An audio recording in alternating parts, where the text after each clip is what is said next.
शिव मंदिर में जाकर गलती मत करना। कोई भी सामग्री आप भगवान शंकर को अगर समर्पित कर रहे हैं, जैसे केला ले गए, पपीता ले गए, या कोई आप खाने का सामान ले गए, या आप कोई वस्तु या दिया बत्ती ले गए, कभी भी ध्यान रखना जलाधारी के ऊपर वो केला या फल या सेव फल या नारियल या जो भी सामान है वो जलाधारी पर कभी मत रखना। क्यों? जलाधारी पर अगर हम कोई फल वगैरह वस्तु रखते हैं तो हमारे ऊपर भार बनता है। भार मतलब जैसे कोई कार्य करने के लिए जा रहे हो और वो कार्य अटक जाएगा, वो होगा नहीं। मतलब समझ लेना कि तुमने जरूर जलाधारी पर कहीं केला रख दिया होगा, कोई फल रख दिया होगा, कोई सामान रख दिया होगा।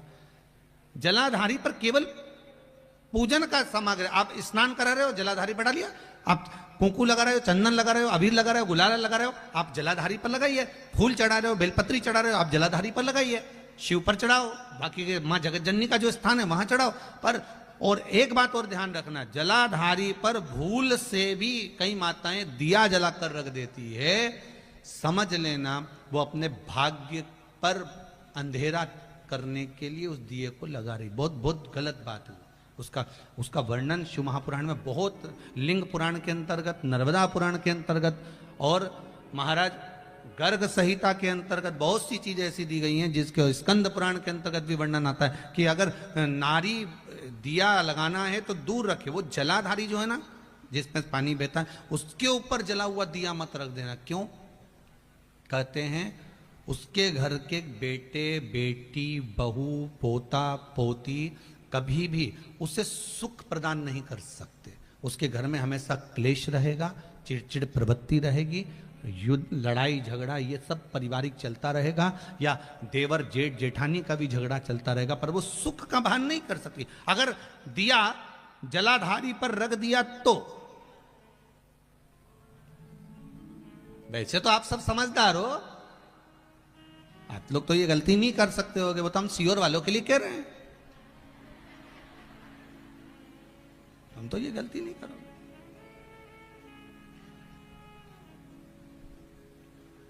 दिया रखना है दूर रखो।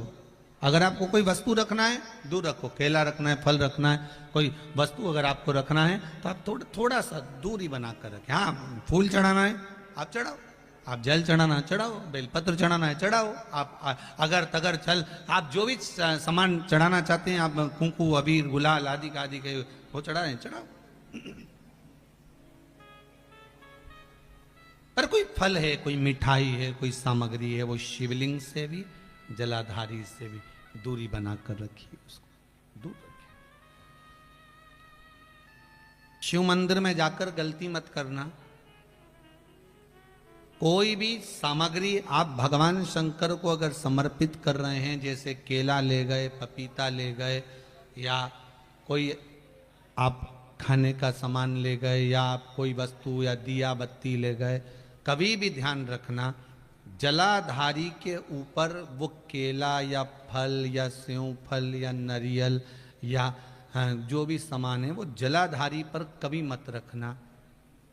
क्यों? जलाधारी पर अगर हम कोई फल वगैरह वस्तु रखते हैं तो हमारे ऊपर भार बनता है।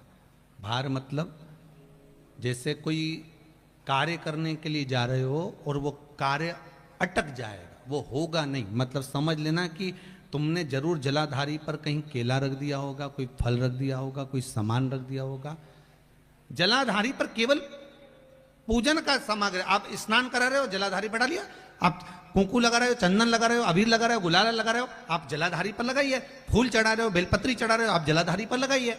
शिव पर चढ़ाओ, बाकी के माँ जगत जननी का जो स्थान है वहां चढ़ाओ।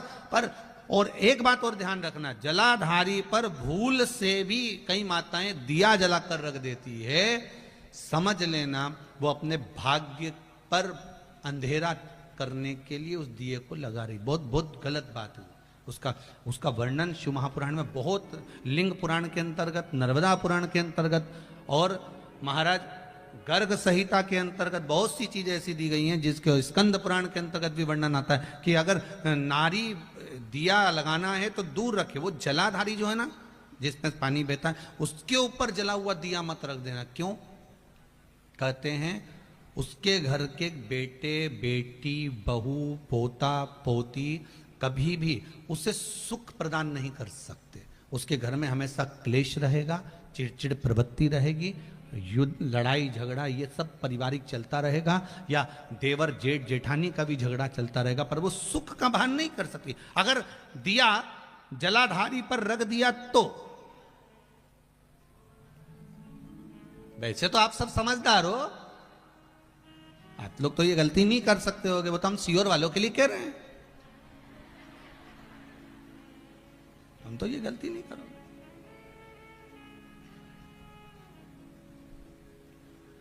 दिया रखना है दूर रखो, अगर आपको कोई वस्तु रखना है दूर रखो, केला रखना है, फल रखना है, कोई वस्तु अगर आपको रखना है तो आप थोड़ा सा दूरी बनाकर रखें। हाँ, फूल चढ़ाना है आप चढ़ाओ, आप जल चढ़ाना है चढ़ाओ, बेलपत्र चढ़ाना है चढ़ाओ, आप अगर तगर चल आप जो भी सामान चढ़ाना चाहते हैं, आप कुंकू अबीर गुलाल आदि के वो चढ़ाएं चढ़ाओ।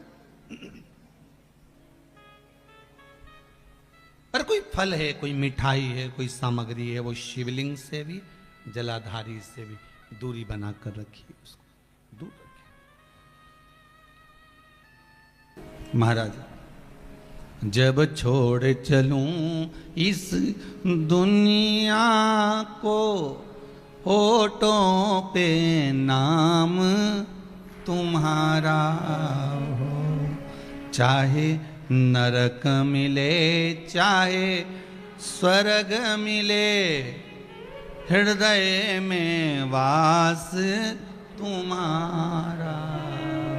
नाथ, ये स्वर्ग मिले चाहे नरक मिले ये तो हम नहीं कह सकते, ना हमको मालूम ना तुमको मालूम। जी जी तुम्हें मालूम हो तो जरूर बता देना कि तुम नरक जाओगे कि स्वर्ग जाओगे। हमको तो नहीं मालूम कि स्वर्ग मिलेगा कि नरक मिलेगा, पर इतना जरूर जानते हैं कि भगवान की कथा अगर श्रवण करी है, शिव महापुराण की कथा अपनी जिंदगी में अगर एक बार उतारी है, शंकर पर एक लोटा पानी चढ़ाया है, ठाकुर जी से लाड़ लड़ाया है, ठाकुर जी का श्रृंगार करा है, ठाकुर जी को नूतन वस्त्र धारण कराए हैं, भगवान की सेवा में अगर आप लगे हुए हो, भगवान की उपासना में लगे हुए हो, तो यह पक्का है कि तुम्हें भले ना मालूम हो कि तुम स्वर्ग जाओगे कि नरक जाओगे, पर उस परमात्मा को मालूम है कि तुम्हें कहां लेकर जाना है, उसको ज्ञात है कि वो कहां लेकर जाए। चाहे स्वर्ग मिले चाहे नरक मिले, हृदय में वास तुम्हारा। हमारा कैसा भी जीवन, हम अगर परमात्मा के भरोसे पर जी रहे हैं, परमात्मा के सहारे पर जी रहे हैं, तो ये सुख का अनुभव है।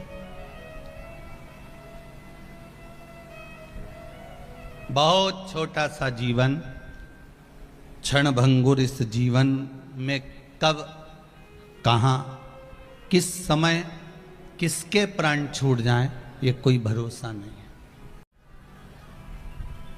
अच्छा, देवता भी ऐसे हैं बिल्कुल सरल, अन्य कोई देव हो तो उसको वस्तु की सामग्री की जरूरत पड़े, यहां तक शिव महापुराण की कथा कहती है कि आपके घर में अगर चंदन भी नहीं है तो भस्म तो होगी। साधारण सा भस्म भी अगर हमारे भगवान भोलेनाथ को लगा दिया जाए, साधारण सा भस्म भी अगर शिव को चढ़ा दिया जाए, तो रोग ना जाने कि व्यक्ति के जीवन के कितने रोग, कितनी तकलीफ, कितने कष्ट जीवन के समाप्त हो जाते हैं मात्र भस्म का लेपन शंकर को कर देने पर। केवल एक भस्म का लेपन भी अगर हमने कर दिया,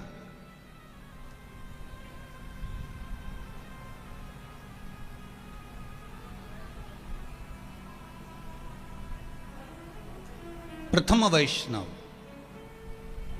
अगर कोई है तो वो शिव है, प्रथम वैष्णव।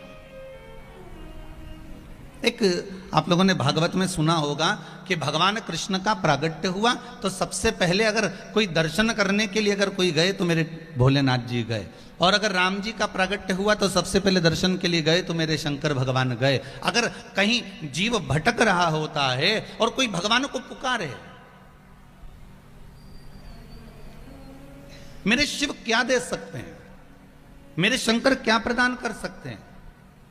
मेरे भोलेनाथ आपको क्या प्रदान कर सकते हैं? अगर कोई पूछे कि हम शिव की आराधना कर रहे हैं, हम शंकर की भक्ति कर रहे हैं, हम शंकर का स्मरण कर रहे हैं, शंकर हमें क्या देंगे, शिव हमें क्या प्रदान करेंगे, तो आप कह सकते हो कि शंकर हमें राम और कृष्ण की भक्ति प्रदान करते हैं, शंकर हमें राम और कृष्ण के चरणों में ले जाकर छोड़ देते हैं, शंकर हमें भगवान के चरणारविंद का सुख प्रदान कर देते हैं। शिव एक कार्य बड़ा प्रबल करते हैं कि आपको भगवान की भक्ति तक ले जाकर छोड़ देना, आपको राम और कृष्ण तक ले जाकर छोड़ देना।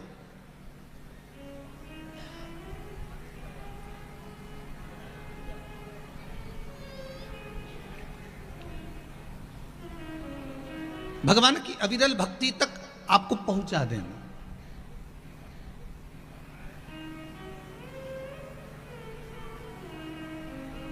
पांच प्रश्न हैं शिव महापुराण के अंतर्गत, विष्णु पुराण के अंतर्गत 5 प्रश्न, और वो प्रश्न है जलंधर की धर्म पत्नी वृंदा के।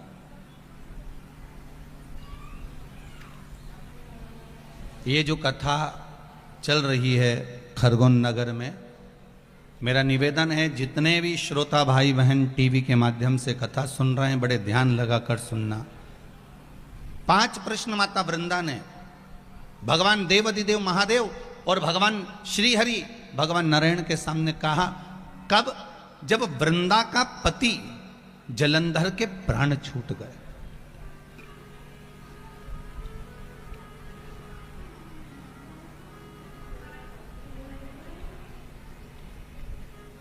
जब वृंदा के पति जलंधर के प्राण छूट जाते हैं, बिलखती है वृंदा। और आप सभी को शिव महापुराण की कथा में पहले भी कहा है महाराज कि जलंधर कोई दूसरा रूप नहीं है। जलंधर भगवान शंकर को एक बार जब क्रोध आया, और वो क्रोध मेरे बाबा भोलेनाथ जी को आया, तो ब्रह्मा जी ने देखा कि शिव जी के इस क्रोध को कहाँ ले जाकर रखना है, इस क्रोध को कहाँ ले जाकर छोड़ना है। तो भगवान ब्रह्मा जी ने उस क्रोध का एक घोड़ा बना दिया और उस घोड़े को ले जाकर समुद्र में डाल दिया। समुद्र में उस घोड़े को जब डाला गया तो उस क्रोध का ही एक पुत्र पैदा हुआ जिसका नाम जलंधर था।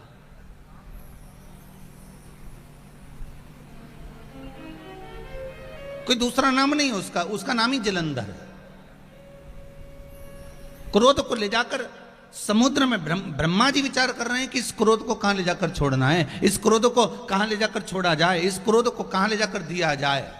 अब आज के जमाने में तो लोग सोचते ही नहीं है कि इस क्रोध को ले जाकर कहां छोड़े। पहले के समय में भी लोग ध्यान रखते थे महाराज, त्रेता युग में भी बड़ा ध्यान रखा गया कि अगर किसी को क्रोध आता है तो उसके लिए कमरा अलग बना दिया जाता है कि इस कमरे में बैठो और आप जितना गुस्सा करना है करो। कई लोग प्रश्न भी करते हैं, गुरुदेव पहले के समय में दशरथ जी के समय पर एक कक्ष होता था जिसका नाम था कोप भवन। आज के जमाने में घर में रूम जो बनते हैं, ड्राइंग रूम बना, बेडरूम बना, भोजनशाला बनी, सब कुछ बना। आज के समय में गुरुजी ये कोप भवन नहीं बनाते क्या? हमने कहा बनाने की जरूरत ही नहीं, पूरा घर ही कोप भवन है। कोई घर कोप भवन से कम है क्या?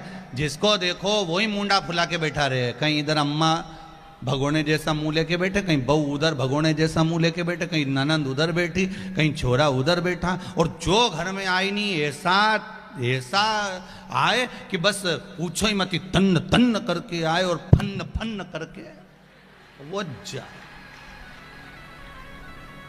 अभी इंदौर की कथा में कहा था, एक बात आप लोगों ने सुनी होगी कि पति पत्नी में झगड़ा होता है तो पति झगड़ा करके बाहर जाता है और पत्नी झगड़ा करके अंदर जाती है। अब वो तो बाहर गया तो वो विचार करके गया, अब नहीं हुआ चाहे कुछ भी हो जाए, और ये झगड़ा करके अंदर गई तो तकिया में मुंडा रख के जो रोबा पड़ी है, मुंडा करके जो रोबा पड़ी। अच्छा, प्लान भी बहुत करती है, रोते रोते प्लान करे, इससे तो मरी जाऊं तो कई मतलब कि या तो घर चली जाऊं, पर मन में आए दूसरी बार लेने नहीं आया तो यही अपने नहीं जाना जा। अच्छा, ईमानदारी की बात बताऊं जी हो, एक खरगोन वाली हो, बड़ी ध्यान सुन जो, बहुत ईमानदारी की बात है। कितना ही झगड़ा हो जाए, कितना ही लड़ाई हो जाए, झगड़ा करके अंदर जाना पर बाहर मत जाना, बिल्कुल मत जाना। चाहे कोई कितना ही तुम्हें पानी पे चढ़ा दे, कोई कितना ही तुम्हें चना का झाड़ पे चढ़ा दे, पर अपने नहीं जाना तो नहीं जाना। और कोई तुमसे कहे कि अब जब इतनी लड़ाई हो रही, इतना झगड़ा हो रही है, तो जा, तो मायका चली जाए, तो चुप रहे, कहे कुछ नहीं जो जा, तो अपने तो नहीं जाना, चाहे कुछ भी हो जाए, नहीं जो।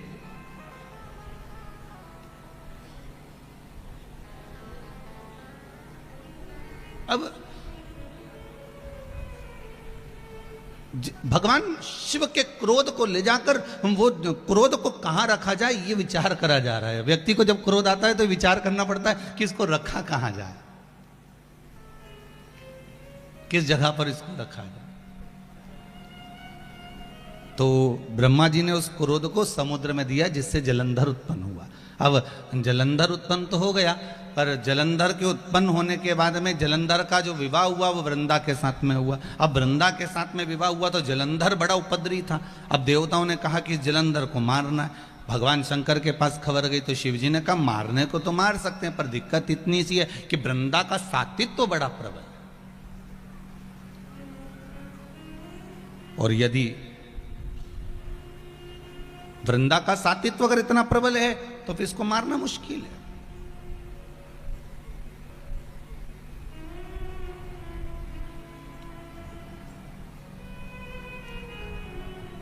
वृंदा उस समय में, वृंदा उस सतयुग के समय में सबसे बड़ी वैष्णव थी, जिसने अपने प्राणों को त्याग कर तुलसी का क्यारा बन गई थी। क्या बनी थी वो? तुलसी का क्यारा। और आज भी चाहे किसी भी संप्रदाय के वैष्णव हो, चाहे वल्लभ संप्रदाय से हो, चाहे रामानुज संप्रदाय से हो, चाहे निम्बार्की संप्रदाय से हो, चाहे राधा वल्लभ संप्रदाय से हो, आप जिस संप्रदाय से आपने मंत्र लिया हुआ है और आप अगर वैष्णव हो तो वैष्णव का परम रतन है, परम रतन वैष्णव का है तुलसी का पत्र, तुलसी दल।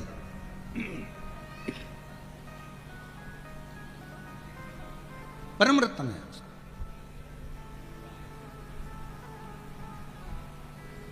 उस सतयुग के समय पर वृंदा परम भगवदीय वैष्णव थी, जिसने भगवान के साथ में जो लगन लगाई, जिसने भगवान के साथ में जो भगवत स्मरण करा, उसके बराबर दुनिया में कोई स्मरण नहीं कर पाया। भगवान श्री नारायण को, हरि को तो छोड़ती ही नहीं थी।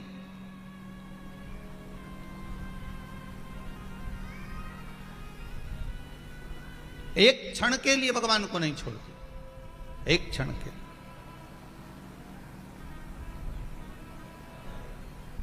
भगवान की भक्ति में डूबी रहती, दिन दिन रात भगवान की भक्ति में लगी रहती। और वो भक्ति भी कोई साधारण नहीं थी वृंदा की। महाराज कहते हैं शिव महापुराण के अंतर्गत जलंधर और वृंदा का जो चरित्र कहा गया, उस चरित्र में वर्णन करा गया कि वृंदा कई कई वर्ष तक, कई कई साल तक तो अन्न ग्रहण नहीं करती थी। केवल भगवान नारायण का स्नान का जल अपनी अंजलि में लेती थी, और अंजलि में जितना भाग आता था उसी भाग को ग्रहण कर अपना जीवन जी लेती थी। इतना वैष्णव धर्म मां उस वृंदा ने निभाया। अब जरा विचार करिएगा, बहुत बहुत अच्छी जगह पर कथा पहुंच रही है, उसका स्मरण करिएगा। वैष्णव शिव महापुराण की कथा चल रही है, वो कहां पहुंच रही है इस पर आपको ध्यान देना है। महाराज कई वर्ष तक जो केवल जल भगवान नारायण के चरणारविंद का जल, उनके स्नान का जल पीकर अपना यापन कर रही हो, कई वर्ष तक भगवान विष्णु की अविरल भक्ति में डूबी हुई हो, तो विचार करना कि वो परम भगवदीय वैष्णव कितनी होगी। और इतनी भगवान की भक्ति में डूबने वाली, इतनी भगवान का रसास्वादन करने वाली, इतनी भगवान के चरणारविंद के सेवा में लीन रहने वाली, और जब उस वृंदा के पति को मारा गया और वृंदा का पति जब मर गया तब वृंदा की आंख में जल भर गया, और जल भरकर 5 प्रश्न वृंदा ने भगवान शंकर और भगवान विष्णु से करे। यही प्रश्न से अपनी शिव महापुराण की कथा वैष्णव शिव पुराण प्रारंभ हो रही है। तो 5 प्रश्न वृंदा ने करे। शायद भारत की भूमि की ये माताएं भी इस प्रश्न को सुनना चाहेंगी और इसका उत्तर सुनना चाहेंगी। शायद मुझे विश्वास है कि जितनी जगह पर आस्था चैनल पर कथा चल रही होगी और जितने लोग इसको फेसबुक यूट्यूब पर श्रवण कर रहे होंगे, वो भी इस 5 प्रश्न, वृंदा के इस 5 प्रश्न को सुनना चाहेंगे। पहला प्रश्न था वृंदा का भगवान शंकर और भगवान नारायण से कि नारी जब भगवान का इतना पूजन करती है, स्त्री जब भगवान की इतनी आराधना करती है, भगवान की भक्ति में इतनी डूबी रहती है, फिर उस नारी का पति उसको छोड़कर क्यों चले जाता है? वो बेधब्य क्यों हो जाती है?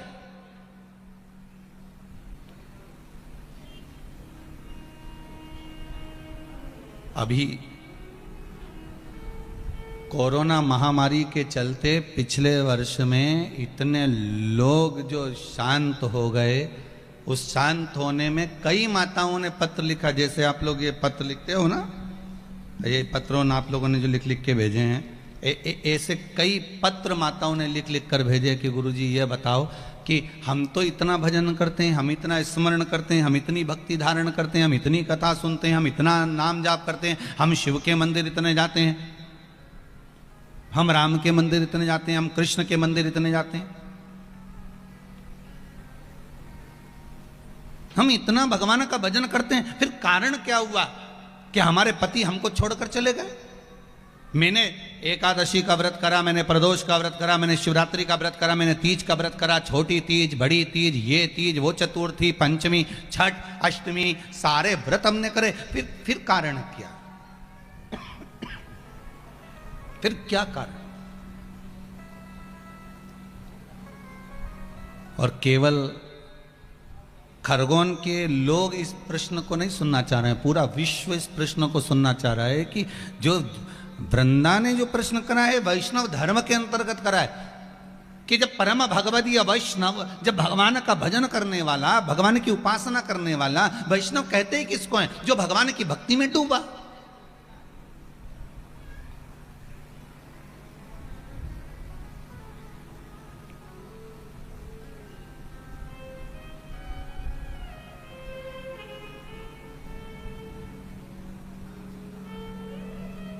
वैष्णव और स्मार्त में अंतर है। आप लोग कभी कैलेंडर देखे हैं आप लोगों ने? जम के बोलो जरा। कैलेंडर आपके घर में होगा तो उसमें 2 एकादशी पड़ती है। बोलो सही है कि गलत है? एक में लिखा रहता है वैष्णव की एकादशी और दूसरी में लिखा रहता है स्मार्त। जम के बोलो जरा, स्मार्त एकादशी। अब लोगों उनको चक्कर में पड़ जाते हैं कि हम ये करें कि ये करें, पर शिव महापुराण की कथा कहती है कि तुम्हारी मर्जी पड़े जो करो, तुम तो बड़े पर करो जरूर। हम तो यहां तक कहते हैं वल्लभ कुल की एकादशी करो, भले बकरी जैसे चरो पर करो, पर अपने को छोड़ना नहीं है एकादशी। भले तुम वैष्णव धर्म की कर लो चाहे स्मार्ती की कर लो, पर करो।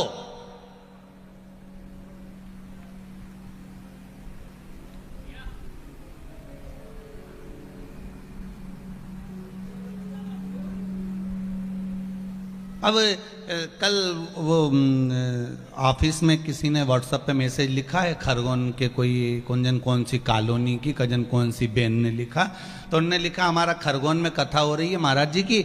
अब महाराज जी से हमें ये पूछना है कि हम आस्था चैनल पे टीवी पे सुने कि पंडाल में जाके सुने? अब बताओ इनको। तो वो समीर जी बोले कि वो गुरुजी वो आया है, इसका उत्तर क्या लिख के देना है? तो हमने कहा लिख के एक बात उनको कह दो कि एक घर में पिज़्ज़ा बुलवा लो और एक टीवी पे पिज़्ज़ा देख लो, ठीक है? समझ में आ रहा है ना? थोड़ा थोड़ा आ गया कि नहीं आ गया? तो बस दोनों में क्या अंतर होगा? अगर नजदीक में कथा हो रही है और आपके, हम तो यहां तक कहेंगे महेश्वर, बड़वानी, मंडलेश्वर और जो आसपास के गांव में जितने भी गांव के लोग आसपास में निवास कर रहे हैं, हम तो उनसे भी कहेंगे देखो कुछ भी हो, शादी के अगर पत्रिका आई है पत्रिका से मतलब है अगर सूचना मिली है कि कथा हो रही है तो एक बार जाके स्टेज पे मतलब दूल्हे को लिफाफा जरूर दे के आओ, ने फोटो खिंचवा के आओ। तो दूल्हे को लिफाफा दे के फोटो इसलिए खिंचवा, साहब कि तुम्हारे यहाँ से पत्रिका आई थी ना तो हम आए थे, हो हमारा फोटो देख लीजिए। तो भगवान के भी मालूम पड़ जाएगा कि के खरगोन में कथा हुई और इन्हें फोटो खिंचवाया, और भगवान भी देख लीला भाई के है फोटो में है, के भैरू सिंह के है, ये भी है।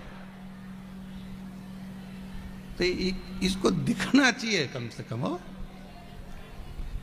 शंभु शरणे पड़ी मांगू घड़ी रे घड़ी, दुख काटो दया करी ने दर्शन आपो। शंभु मांगू घड़ी रे दुख काटो दया करी ने दर्शन। भगवान शिव से निवेदन, आप सबसे भी निवेदन, भाव से सुनो।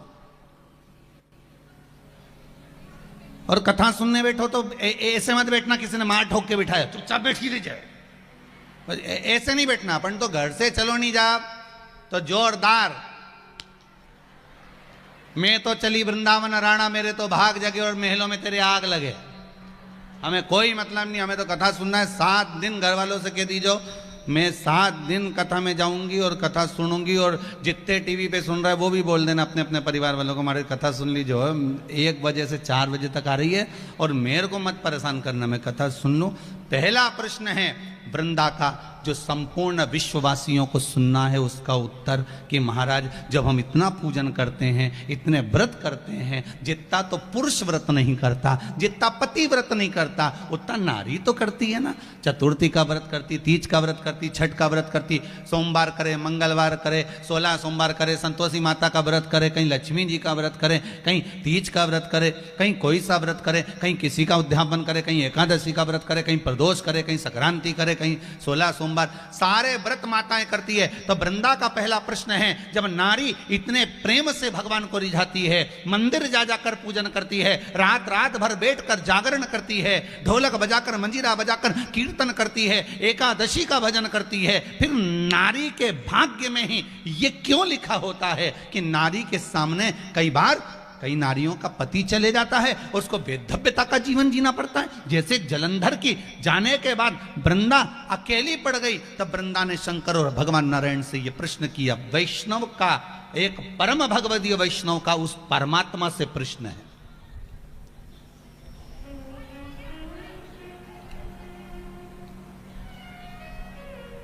एक परम भगवदीय वैष्णव का उस परमात्मा से प्रश्न है, एक परम भगवदीय वैष्णव का श्री हरि और हर से प्रश्न है।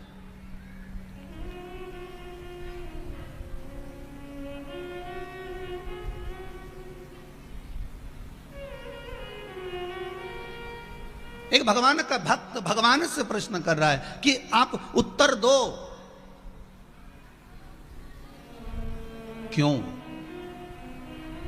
किस लिए, क्या कारण है कि नारी को ये दुख झेलना पड़ता है वैधव्यता का। वो कितनी उपासना करती है, केवल इसलिए करती है कि महाराज, वो उपासना इसलिए करती है कि प्रभु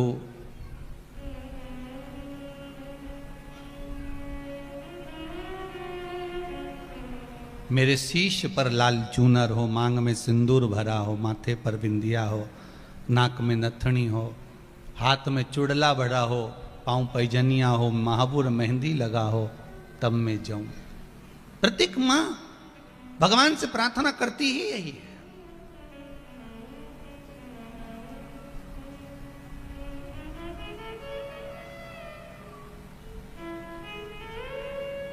प्रत्येक मां करती। महाराज, मेरे माथे पे कुमकुम की बिंदिया रहे।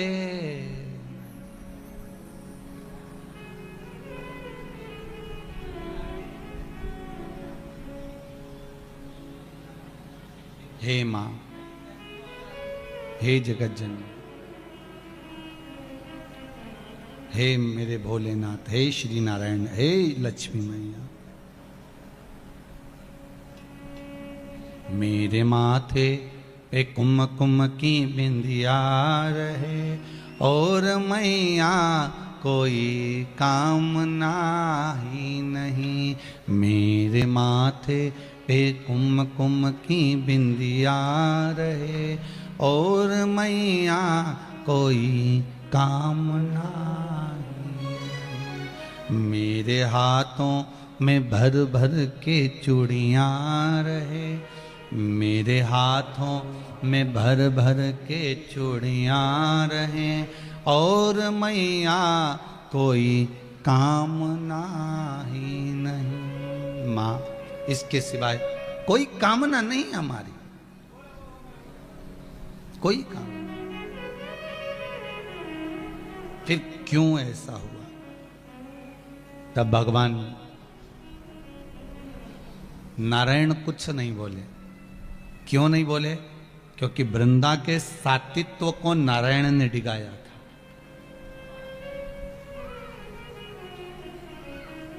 वृंदा के सातित्व को नारायण ने डिगाया था, इसलिए नारायण कुछ नहीं बोले। बोले कौन? तो कहा एक वैष्णव को वैष्णव ही समझा सकता है, एक वैष्णव को वैष्णव ही समझाता है।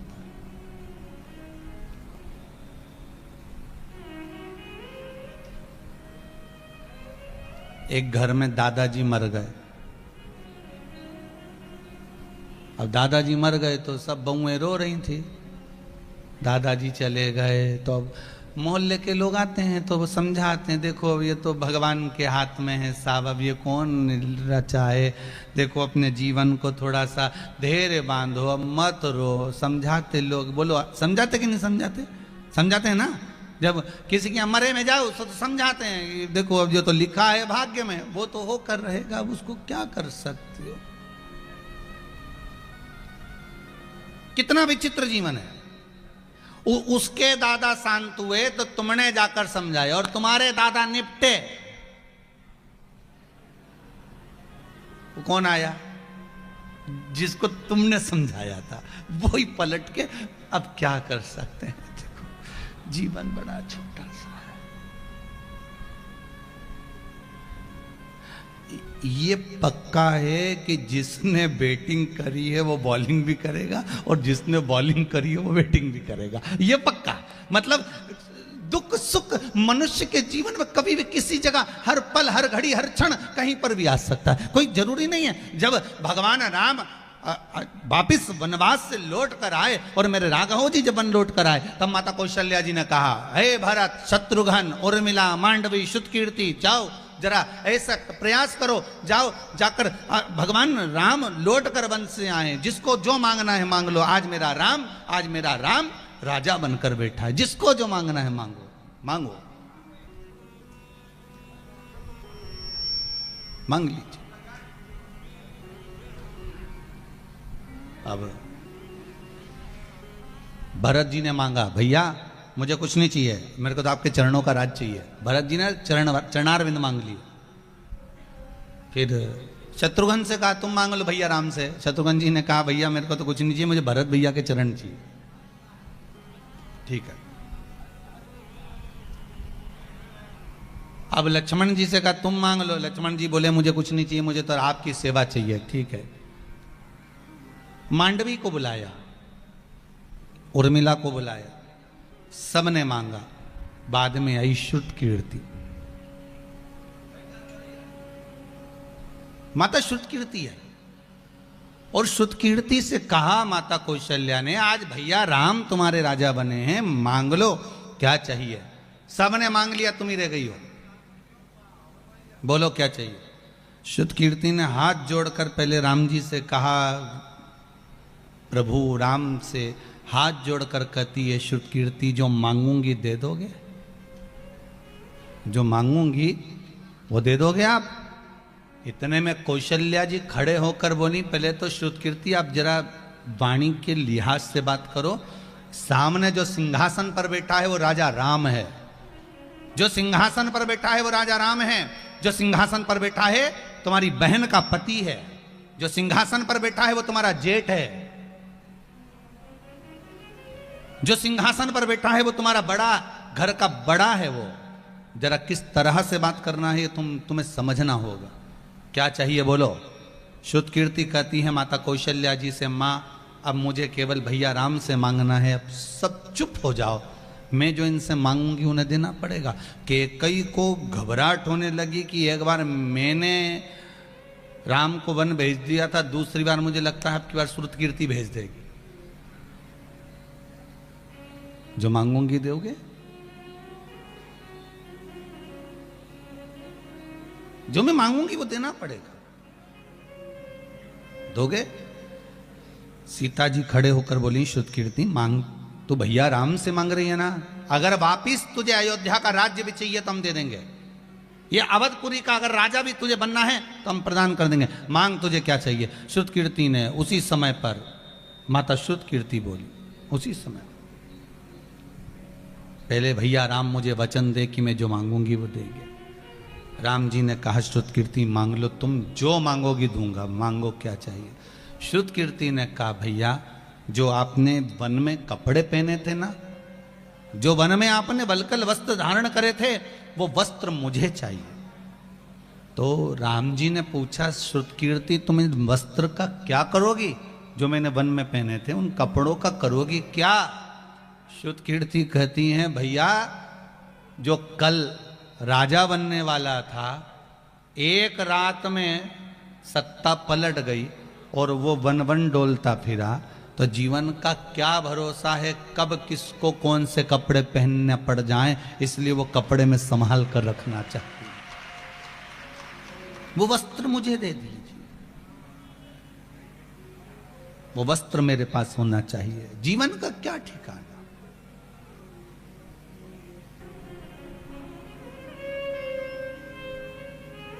जीवन का भरोसा क्या है? ठिकाना क्या है? कब कौन से वस्त्र धारण करना पड़ जाए, कब कौन से वस्त्र पहनना पड़ जाए, कब कौन से वस्त्र हमारे जीवन में हम धारण कर रहे हैं, ये कोई भरोसा जीवन का नहीं है। कब हम कौन वस्त्र धारण कर सकते,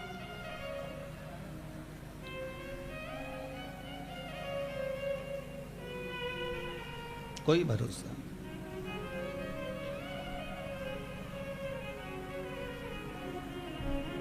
हे प्रभु, हमको भोले दर्श दिखाओ, इन अखियों की प्यास बुझाओ। ओम नमः शिवाय बोलो, ओम नमः शिवाय, ओम नमः शिवाय बोलो, सब बोलिए। ओम नमः शिवाय बोलो, ओम नमः शिवाय, ओम नमः शिवाय बोलो, ओम नमः शिवाय। हमको भोले दर्श दिखाओ, इन अखियों की प्यास बुझाओ। ओम नमः शिवाय बोलो, ओम नमः शिवाय, ओम नमः शिवाय बोलो, ओम नमः शिवाय।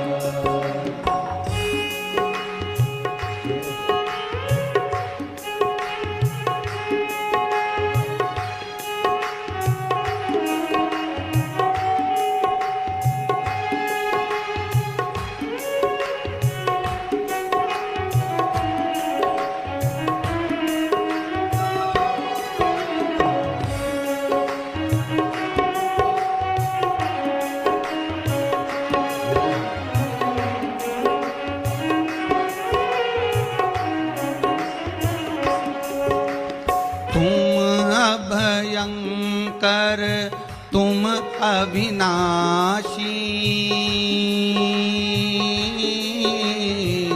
तुम ही हो कैलाश के वासी। ओम नमः शिवाय बोलो, ओम नमः शिवाय, ओम नमः शिवाय बोलो, ओम नमः शिवाय बोलो, ओम नमः शिवाय, ओम नमः शिवाय बोलो, ओम नमः शिवाय।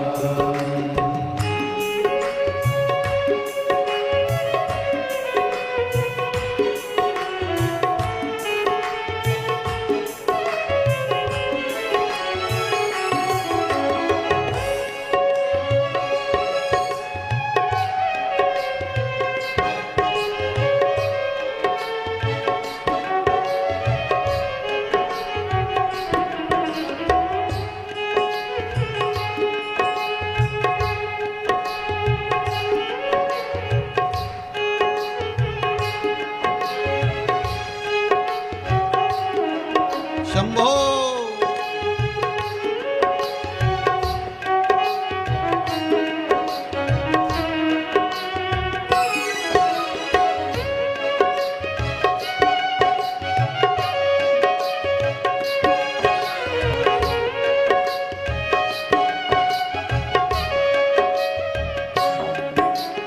हमको भोले दर्श दिखाओ,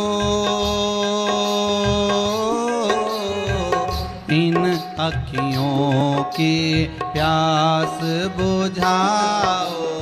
ओम नमः शिवाय बोलो, ओम नमः शिवाय, ओम नमः शिवाय बोलो, ओम नमः शिवाय, ओम नमः शिवाय बोलो, ओम नमः शिवाय, ओम नमः शिवाय, ओम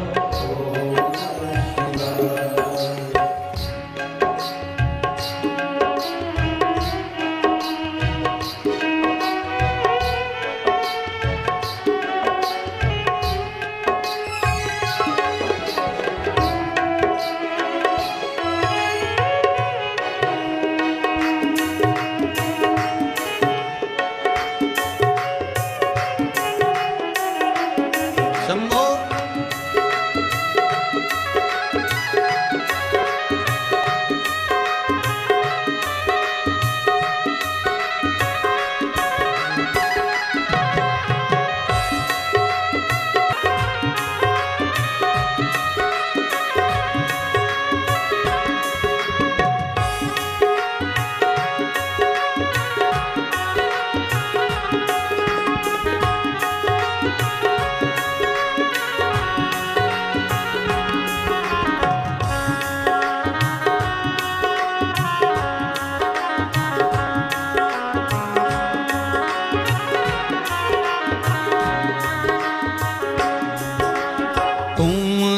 भयंकर तुम अविनाशी,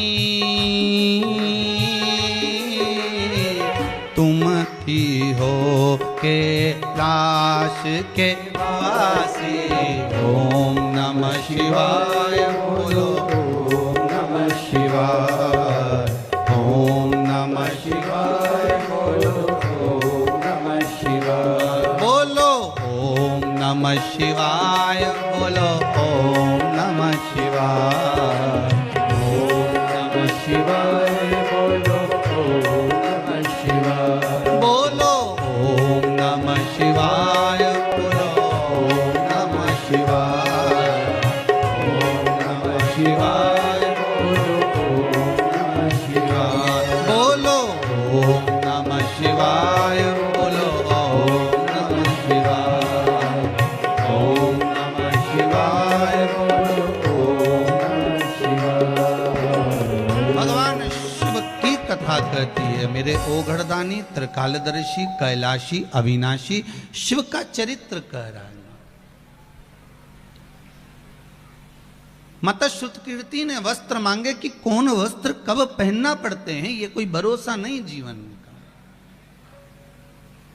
श्वास रुक जाएगी चलते चलते, क्षमा बुझ जाएगी जलते जलते, दम निकल जाएगा रोशनी का, क्या भरोसा है कोई भरोसा है क्या? कोई भरोसा। अभी पिछले कोरोना महामारी में कितने अच्छे अच्छे लोग जिनकी उम्र भी नहीं थी साहब, जाने की कोई उम्र थी क्या इनकी? कोई उम्र नजर आ रही थी, फिर भी चले, कोई उम्र नहीं, कोई भरोसा। और भगवान से प्रार्थना करना, बहुत ध्यान दीजिएगा, भगवान से प्रार्थना करना, रोज 1 लोटा पानी शिव जी को ये कहकर चढ़ाना कि बाबा अब जो दुख देख लिया अब वो वापिस मत दिखाना, सर्वे भवन्तु सुखी, सब सुखी रहें ऐसी कृपा। शिव कह रहे हैं वृंदा, नारी जब बच्चे को जन्म देती है, प्रसव का जब समय होता है, नारी जब संतान को जन्म देती है, शंकर कहते हैं उस नारी के साथ में शिव और शक्ति दोनों उसके भीतर विराजमान होते हैं, इसलिए उसको धैर्य भी आता है और बल भी आता है। उसको धैर्य भी आएगा और बल भी आएगा।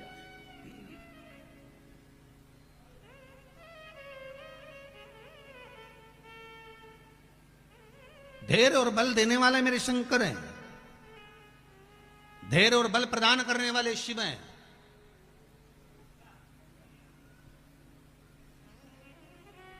जैसे 3 जगह पर चढ़ाया हुआ पानी कभी निष्फल नहीं होता, 3 जगह पर चढ़ाए हुए जल का भाग पूर्वजों को भी प्राप्त होता है। पहला पीपल के वृक्ष के नीचे, दूसरा बेलपत्री के वृक्ष के नीचे और तीसरा आंवले के वृक्ष के नीचे।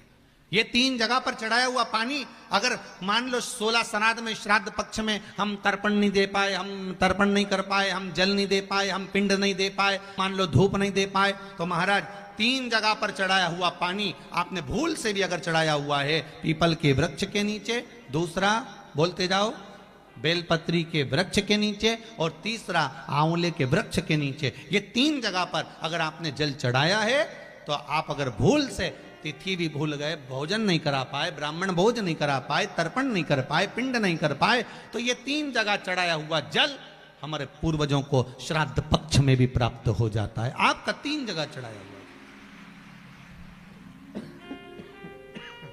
3 जगह चढ़ाया हुआ जल वो प्राप्त हो गया। आप जो समर्पित कर रहे हो, आप जो दे रहे हो, आपका जो भाव समर्पित कर रहे हो,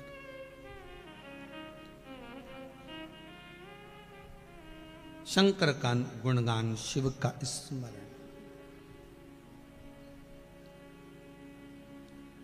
अभी एक बात और आपको कहेंगे, अच्छी निकली है ये बात तो कहने में पीछे नहीं हटेंगे। 12 महीने शिवरात्रि आती है, स्मरण है आपको?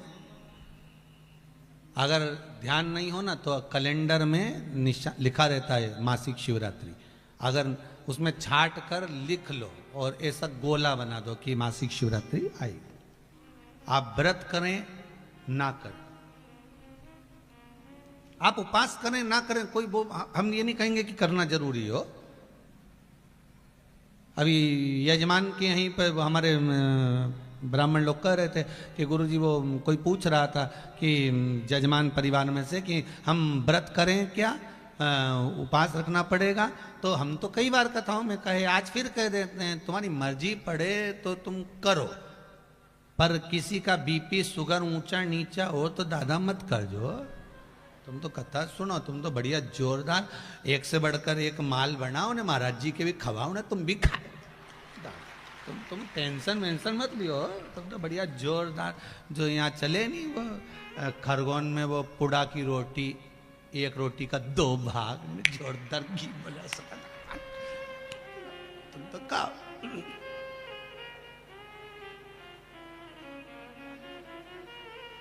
जो कंठालिया परिवार में कथा करी सो तो श्रीमद् भागवत का उसमें स्मरण रहा है।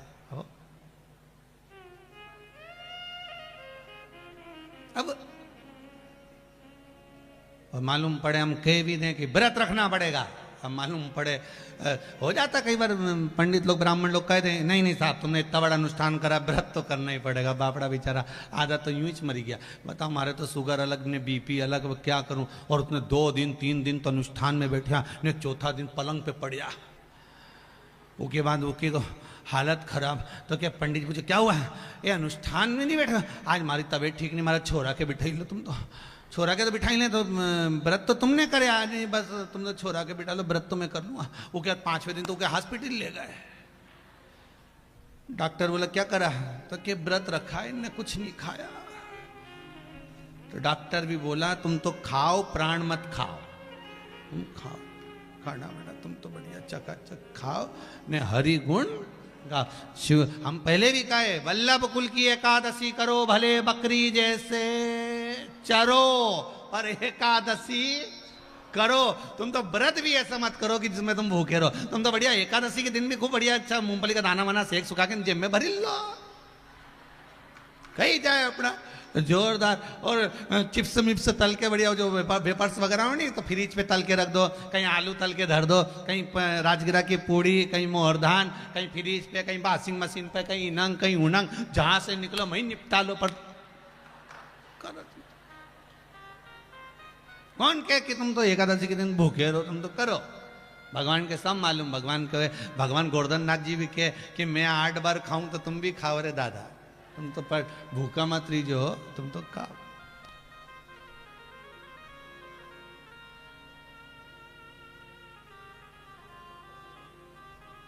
किसी ने कहा भोलेनाथ जी भी, शंकर जी तो कुछ नहीं खाते होंगे गुरु जी, शिव जी तो कुछ नहीं। हमने कहा कैसे नहीं खाए? आकड़िया की रोटी बनाई, काकी साग, और परसे माता पार्वती जी पावे भोलानाथ मण शिव रटोरे। अरे छोड़ दो कपट मन शिव रटोरे। वो कहीं नुकसान निपटा है, वो तो बढ़िया जोरदार। जब उनका छोरा इतना खाए, गणेश जी महाराज कितना खाए, तो फिर वो क्यों नहीं खाए?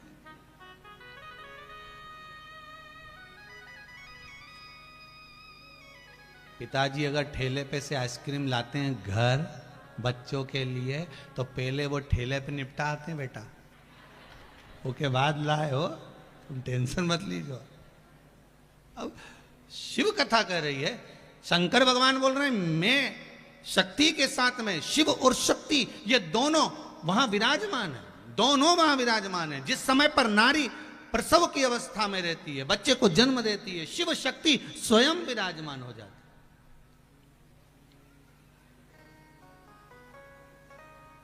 शिव और शक्ति का विराजमान वहां होना, इसलिए आपसे कहा पहले भी, आज फिर कहते हैं, जिन तुमरुका जी ने चंचुला देवी को शिव महापुराण की कथा सुनाई है, अगर डॉक्टर करें कि ऑपरेशन से बच्चा होगा, एक प्रयोग कर कर देखना। 7 गुड़ की डली लीजिए और गुड़ की छोटी छोटी डलियों को लेकर नारी जब हॉस्पिटल के लिए लेकर जा रहे हो, बच्चे को जन्म देने के लिए जा रही हो, 9वां महीना पूर्ण हो, तो वो 7 डली तुमरुका जी का नाम लेकर घुमाकर शंकर पर से, मेरे ओघड़दानी पे से, मेरे शिव बाबा पे से घुमाकर एक एक डली उसको खिला दीजिए। थोड़ी थोड़ी देर में महाराज नारी का ऑपरेशन नहीं होगा, नॉर्मल डिलीवरी ही होगी। तुमरुका जी के नाम में वो क्रमता, तुमरुका जी के नाम में वो प्रबलता है महाराज, वो बल है। कोई साधारण नहीं है तुमरुका जी, जिन्होंने शिव महापुराण की कथा देवादिदेव महादेव को श्रवण कराई, चंचुला देवी को श्रवण कराई, वो साधारण नहीं हो सकता। शंभु शरणे मांगू घड़ी रे, दुख दया करी ने दर्शन। भगवान से निवेदन, शिव कथा कर रही है, भगवान शंकर की कथा कर रही है, बाबा देवाधिदेव महादेव स्वयं कर रहे हैं, अये वृंदा, नारी के जो धर्म है, नारी का जो आनंद, उसका प्रसव का जो समय होता है, उस समय पर शिव शक्ति दोनों उसके साथ होते हैं, दोनों उसके साथ।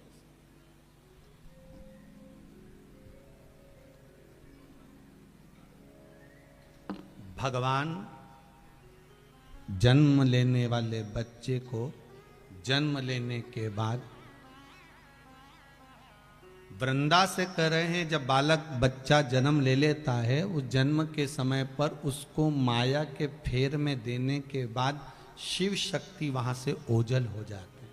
कब? जब बच्चे का जन्म हो। आपने देखा होगा छोटे छोटे बच्चे सोते सोते, आपने मुझे माया में डाल दिया, माया में भरमाता है जी। एक गुरुजी का चेला 4-5 दिन से नहीं आया, 5वें दिन आया और गुरुजी से आके वो गुरुजी ने पूछा, क्यों रे कहां चले गया था, आया नहीं तू, कहां था? चेला बोला, गुरुजी मेरी सगाई हो गई। सगाई हो गई? हाँ। तो गुरुजी बोले, मतलब तूने मुझे छोड़ दिया। सगाई होना मतलब गुरु छूट गया। फिर महीनों भर गायब रहा और गायब होने के बाद फिर आया है 2-1 महीने बाद। गुरुजी बोले, कहां चले गया था, नहीं दिखा? गुरुजी मेरी शादी हो गई। गुरुजी बोले, माँ बाप को भी छोड़ दिया। फिर चले गया, फिर आया 1-1.5 साल बाद। गुरुजी ने पूछा, कहां गया था? गुरुजी घर में पुत्र जन्म लिया है। गुरुजी ने कहा, अपने आप को भी छोड़ दिया। चेले को गुस्सा आ गया, उसने कहा, गुरुजी क्या फालतू बात कर रहे हो, आप कह रहे हो मेरी सगाई हुई तो आपको छोड़ दिया, ब्याह हुआ तो माँ बाप को छोड़ दिया, पुत्र घर में हो गया तो अपने आप को छोड़ दिया। गुरुजी बोले, और नहीं तो क्या हुआ? सोच जरा, विचार कर, जैसी सगाई हुई तो इतना भरमा गया उस उमंगता में, उस आनंद में कि तू भगवान का भजन धीरे धीरे छूट गया, गुरु का वचन छूट गया, अब तो गुरु से दूर हो गया, क्योंकि माया भरमा रही है तुझको। शादी हो गई, धर्म पत्नी आ गई, माता पिता से दूर हो गया, क्योंकि अब इनका ध्यान रखना पड़ेगा कि इनका ध्यान रखूं। बच्चे हो गए तो अपने आप को भी भूल गया, बच्चों को बड़ा करना है, खिलाना है, ये करना है, वो करना है, उसकी नौकरी, उसकी सर्विस, उसका ये, उसका वो, सब काम करना पड़ेगा। फिर निवेदन है, व्यक्ति अपने आप को भूल जाता है। जब बच्चे बड़े होते हैं, उनको बड़ा करने के चक्कर में भूल गया बच्चों को पढ़ाना है, किसके लिए कमा रहे हो। कई पत्नियां अपने पतियों से कभी तो पूछा करो, किसके लिए कमा रहे हो? सुबह 8 बजे से लेकर रात को 10-10 बजे तक दुकान पर बैठे रहते हो, 1 मिनट खाने की फुर्सत नहीं है, 1 मिनट घर पर आने की फुर्सत नहीं है, कमाना कमाना कमाना कमाना, और मालूम पड़े बीच में फिर कमा कमा कमा कमा कमा कमा सब छोड़ दिया। किसके लिए कमाया? ना प्रेम से 2 रोटी खा सके, ना अच्छे से रह सके, हाय हाय करते करते करते करते जिंदगी निकाल दी बच्चों के लिए, पत्नी के लिए, बच्चों के लिए, पत्नी के लिए, घर परिवार सब बढ़ाने के चक्कर में कमाते रहे, पर भगवान का भजन ना कर पाए। तो गुरुजी करें, अपने आप को भी छोड़ दिया तूने अब बच्चों के। इतने में चेला बोला, गुरुजी कैसे फालतू की बात करते हो, कोई परिवार अपना छूटता है? हमारा परिवार तो हमारा है। गुरुजी बोल रहे, यही तो गुरु का ज्ञान समाप्त हो गया, तुझे परिवार अच्छा लगने लगा, गुरु के वचन बुरे लगने लगे। एक बार प्रैक्टिकल करेगा तू मेरी बात का? चेला बोला, कौन सा प्रैक्टिकल? अब तेरे घर में बच्चे भी हो गए, तेरी पत्नी भी आ गई, तेरे माता पिता भी हैं, हाँ तो एक काम कर, मैंने तेरे को योग साधना सिखाई थी, याद है तेरे को? तो क्या, हाँ योग साधना सिखाई थी, तुझे वो याद है? मैंने तेरे को श्वास रोकना सिखाया था कि श्वास रोक लिया कर इतने घंटे तक। हाँ गुरुजी मेरे को आता है। कर सकता है? कर सकता हूं। तो एक काम कर, कल तू तेरे घर पे थोड़ी देर श्वास रोक के पड़ जा, देखे तेरे घर वालों का क्या असर पड़ता। तू तो पड़ जा। गुरुजी श्वास रोकना तो आती मुझे। गुरुजी बोले, बस तो पड़ जा। और गया घर, और सवेरे उठा, उठ के योग साधना से इसने थोड़ी देर श्वास को रोक लिया। पत्नी अंदर आके बोली, सुनो बच्चों को स्कूल जाना है, छोड़ आओगे क्या? ये तो श्वास रोक के पड़ा था। सुनो बच्चों को स्कूल जाना है, छोड़ आओगे क्या? अब ना तो ये हिले ना डुले, क्योंकि इसने योग साधना कर रहा था, सांस रोक के पड़ा हुआ था। पत्नी आई, हिलाया हाथ, इनकी तो नस ही नहीं चल रही है, कहीं नहीं है। दौड़ के मम्मी मम्मी जल्दी आ, क्या हुआ?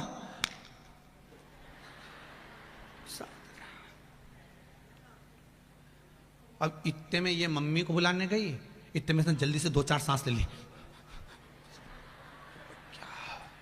फिर सांस रोक लिया, योग साधना, सांस रोक के फिर पड़ी गया। माई छोरा छोरा छोरा, अब चले ही नहीं, एक ही तो गई, सांस भी गई। पत्नी भी दौड़ी, माँ भी दौड़ी, पति को माँ बुलाने गई, पिता को, वो बच्चों को बुलाने गई, इसमें 2-4 सांसों ले। राम जी भगवान, रियाज बहुत दिनों से नहीं हुआ ना, इसलिए जल्दी जल्दी सांस लेना पड़ रही, तो उसने फिर योग साधना, जैसी भाई सांस ली। इतने में माँ दौड़ती दौड़ती रोती रोती बोली, कोई गुरुजी के बुला के लिया, ये गुरुजी की यहीं जाता था, गुरुजी बचा ले गए तो अच्छी बात, जाओ जरा गुरुजी के पास। इतने में गुरुजी आए, क्या हुआ? छोरा चले गया, बताओ, बच्चे छोटे छोटे। गुरुजी बोले, कुछ करा? कहीं करो, अब तो चले गया, अब कहीं करो। मालूम ही नहीं पड़ा, वो तो सो रहा था, वो तो बहू ने देखा। अच्छा, गुरुजी ने तो अकल दी थी, गुरुजी ने अकल दी थी योग साधना की, कि श्वास रोक के पड़ी जा, तो पड़ी गया। अब गुरुजी भी हाथ माथ सब देख दुखा के बोले, अभी थोड़ी बहुत तो कसर बाकी है, जल्दी जाओ, एक दूध का कटोरा भर के लाओ, जल्दी जल्दी दौड़ के जाओ जल्दी। और दूध का कटोरा मंगवाया, दूध का कटोरा। अब जो दूध का कटोरा बुलवाया, इसमें शक्कर मक्कर मिलेगी नहीं मिलेगी, मिश्री वगैरह कहीं नहीं मिले, जल्दी जाओ मिश्री दौड़ के लाओ, शक्कर लाओ। तो शक्कर लाके दूध का कटोरा में गुरुजी ने उसकी छाती पे दूध का कटोरा धर दिया, उसमें शक्कर चम्मच से घोल दिया, घोर के, और गुरुजी ने हाथ में लेके ऐसे उसके ऊपर से 21 बार बड़बड़ा कर, ना जाने कौन सा मंत्र, ऐसी सोए रहे, सांस पूरी घेर ले, अंदर घेर ले, सांस पूरी रोके रहे, सांस मत निकाल देना। अब इनको लगा कि मंत्र पढ़ रही है अपन, तो गुरुजी तो बोले सांस मत निकाल देना, अंदर ही रखे, ऐसे ही पड़ी दीजिए। 21 बार उतारे गुरुजी, पड़ी दीजिए, कल्ला हुई जा, एकदम कल्ला हुई जा, दूल्हे की तरह, जैसे घोड़ी पे दूल्हा नहीं चढ़े, कल्ला धम, ऐसा हुई जा, वो तो कल्ला। और गुरुजी ने उतारा, गुरुजी छोरा का कुछ होएगा? बिल्कुल, अभी ठीक हो जाएगा। मैंने ये दूध में इसके प्राण को लेके आ गया हूँ, एक काम करो, तुम जो लोग खड़े आए, तुम में से कोई भी एक जनी दूध पी लो, तुम पियोगे तुम मरी जाओगे ना, छोड़ा चिकी जा तुम। सबसे पहले गुरुजी ने माँ को दिया, तुम पी लो। माँ बोली, मैं कैसे पी लूं, कैसे पीऊं? अब ये चले भी जाएगा तो छोरा छोरी पोता पोती को तुम्हारा ही देखना है, इनकी भी तबीयत अच्छी नहीं रहे, अब इनकी तबीयत ठीक नहीं रहे तो इनके दवाई गोली कौन देगा, बहू कोई देखे? तो मैं बहू से कहा, तू पी ले, पी तो लेती पर बच्चे छोटे छोटे।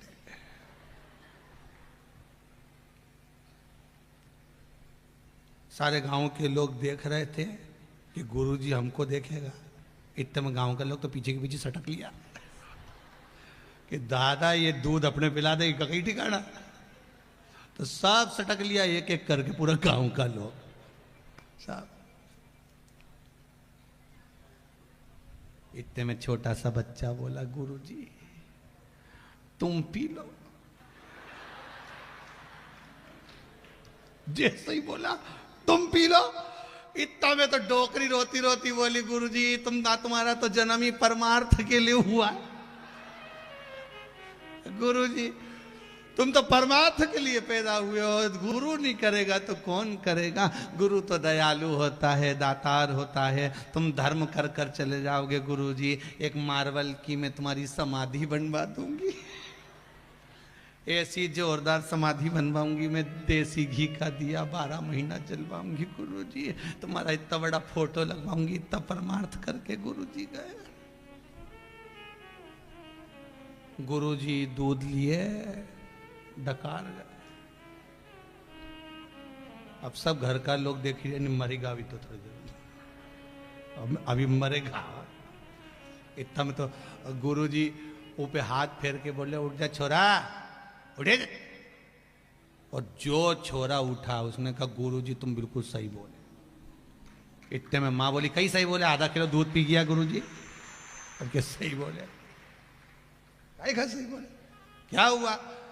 गुरु जी सही बोले कि सब संसार झूठा है, सब संसार झूठा।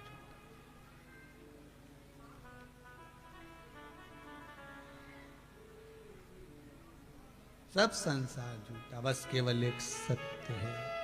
तेरी शरण शंभो तेरी शरण, हमें अपनी शरण में रख लेना शंभु तेरी शरण। सब छोड़ दिया, कुछ नहीं। संसार मिथ्या, बेकार, भरमाने वाला है, छोड़ दिया। बस यही शिव महापुराण की कथा कर रही है। प्रसव के समय पर भगवान देव अधिदेव महादेव शक्ति के साथ में विराजमान रहते हैं। ऐसे 2 प्रश्न का उत्तर देव अधिदेव महादेव ने माता उस सुंदर वृंदा के सम्मुख में अपने पति के जाने के पश्चात 5 प्रश्न में से 2 प्रश्न का उत्तर मेरे भोलेनाथ उसको दे दिए। अगला प्रसंग जो शिव महापुराण की जो कथा है, सुंदर चरित्र आप लोगों ने श्रवण किया है। देवराज नाम का ब्राह्मण कथा को सुनने के बाद चोरी कर रहा था, जो धन लाया था, देवराज प्राण छूट गए उसके, और अंत में वो परमात्मा के धाम चले गए। बिंदुक नाम का ब्राह्मण चोरी का धन लेकर आ रहा था, दीवाल पर से कूदा, पानी में गिर गया, प्राणों को त्याग दिया, प्रेत की योनि में चले गया। शिव महापुराण की कथा कहती है 3 तरह से मरे हुए व्यक्ति का मोक्ष नहीं होता। पहला, पानी में डूब कर मरा हुआ। दूसरा, सर्प के डसे से मरा हुआ। तीसरा, स्त्री के हाथ से, नारी के हाथ से मरा हुआ व्यक्ति का मोक्ष नहीं होता। बहुत ध्यान देना महाराज, पानी में डूबकर अगर कोई मर गया है, ना उसको स्वर्ग मिलेगा ना नरक। सर्प के डसे से मर गया है, ना स्वर्ग है ना नरक है। स्त्री के हाथ से मर गया, नारी के चक्कर में मर गया, स्त्री के चक्कर में मर गया, ना स्वर्ग मिलेगा ना नरक मिलेगा, वो प्रेत की योनि में भटकता रहेगा। शिव महापुराण की कथा कहती है जो कुंवारी अवस्था में मर जाता है उसको पिंड नहीं मिलता, तर्पण नहीं होता, उसका तिलांजलि नहीं होती उसकी। ब्राह्मण को भोजन भी कराओगे उस कुंवारे के निमित्त तो उसको मिलता नहीं है, वो कुंवारा भटकता रहता है। कुंवारी अवस्था में मरे हुए जीव की गति केवल वेद व्यास जी लिखते हैं कि अगर कुंवारी अवस्था में कोई मरा है, नारी के गर्भ में 6 महीने का, 4 महीने का, 8 महीने का, 5 महीने का संतान या जन्म लेने के बाद संतान या कुंवारी अवस्था में कोई मर जाता है, तो शिव महापुराण एक केवल ऐसी है जो कुंवारी अवस्था में मरने वाले आहूतों को भी तार देती है, वो शिव महापुराण।